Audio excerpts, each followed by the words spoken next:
Hello and welcome back to my videos. In this video I want to speak about the bootstrap-vue and how you can work with the input group in bootstrap-vue.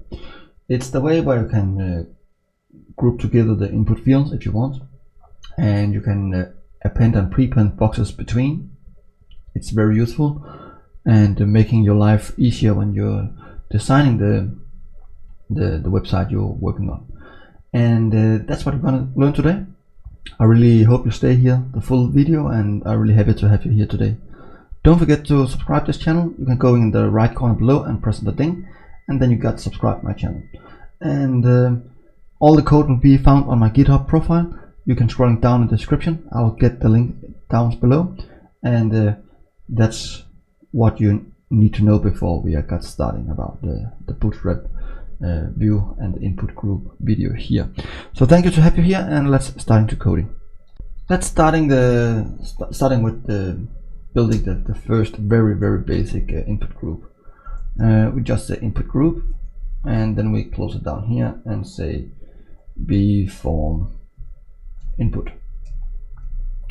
And what we're going to do should be size large. We want the big one, and prepend should be gkk, and the append should be 0.0, should be 0.1. And let's going down to the browser now and see what is going on. You can see we have a large one. I'll just going down to 100%, so it's not so big again. And then you can it's filling out the full container, because it's a form and a form control class. If you know that from normally Bootstrap, form control here, it will filling out what is possible.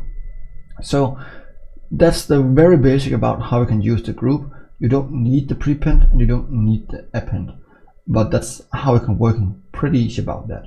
So I think we're going back for the browser, not to the editor, and working with the prepend and append in the v slot way.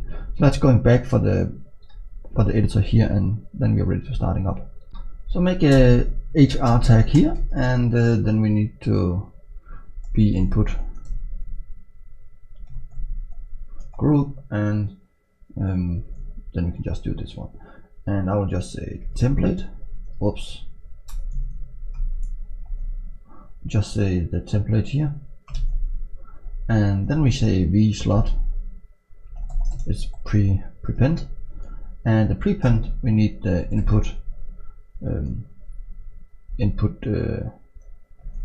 group text, and then we say username, and then we can just copy this, and we don't need this, sorry. So yeah, we need that. I'm just a little bit confusing about my own notes. And then form input here, then we have a slot prepend, and then we need the append. And what we're gonna do inside the append, there should be still the input group, and then we need the strong and class text danger, and we do this and say that's what we're gonna do here. So let's go back for the browser, and now you can see we have the same. It's basically the same here. In the top and the bottom. The difference is we just moving the data out in the slots containers, and this depends on what you're gonna work with about this makes sense or not. So it's up to you to define what we're gonna do. So in the next example, I will show how we can use the buttons inside the prepend input group append and prepend, and that's what we're gonna do now.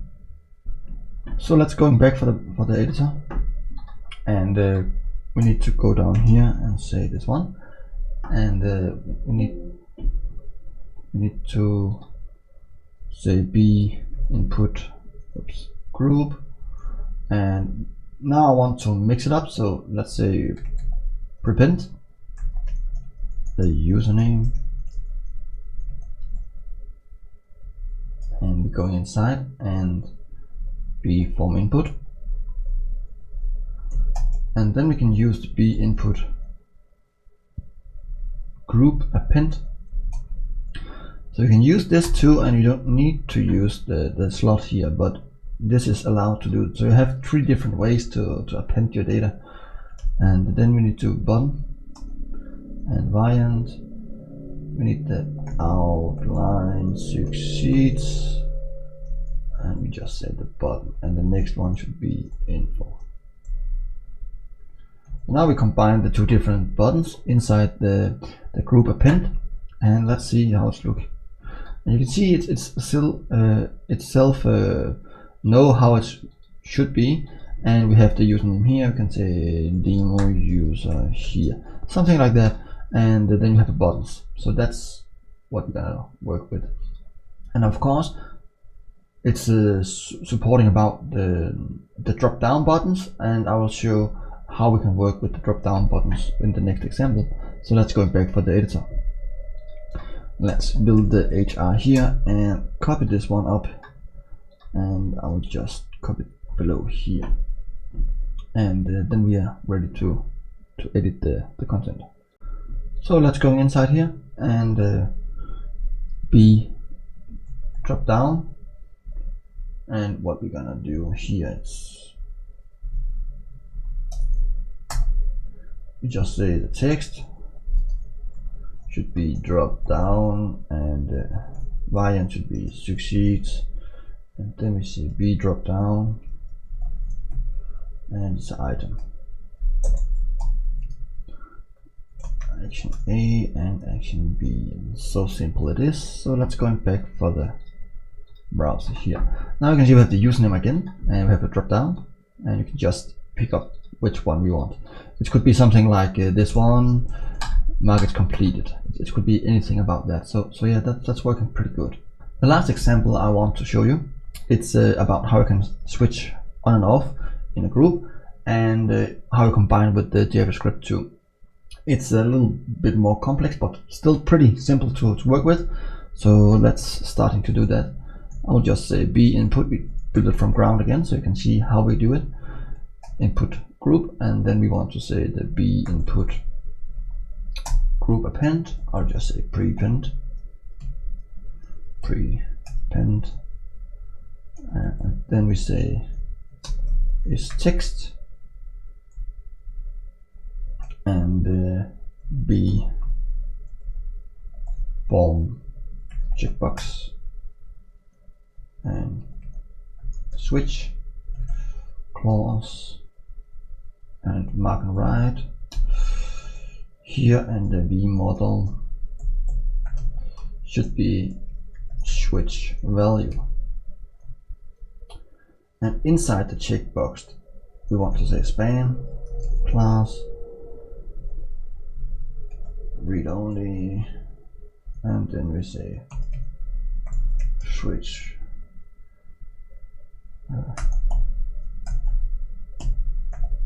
foreign text input. So this is meaning if you're not on the mobile device or something like that. And then we are ready to say be form input, and then we say disable, and that's we have a switch value, and we want different from the switch value, and we're going down here to the data, and we say switch is off. It should be on. Oh, it's off here, yeah. And then we basically is done. So let's saving it and going for the browser. When we're here on the browser, you have the switch button on and off, and you can see something here. It's correct. So now you have playing around with the nice little bit switch button. So everything is good. I think that's what you need to know about the input group in Bootstrap, and I really hope you enjoyed this video. And don't forget to see about all the other Bootstrap-vue video, and don't forget to subscribe to this channel by clicking on the thing in the right corner below, and remember to like and share it if you like this video. And of course, all the code will be found on the GitHub. You can find the links in the description, and I will try to keep everything up to date. So thank you so much for following me here on the video, and thank you for subscribing. I really hope you want to enjoy this video in the future with your friends. Thank you, and hope to see you next time. Bye.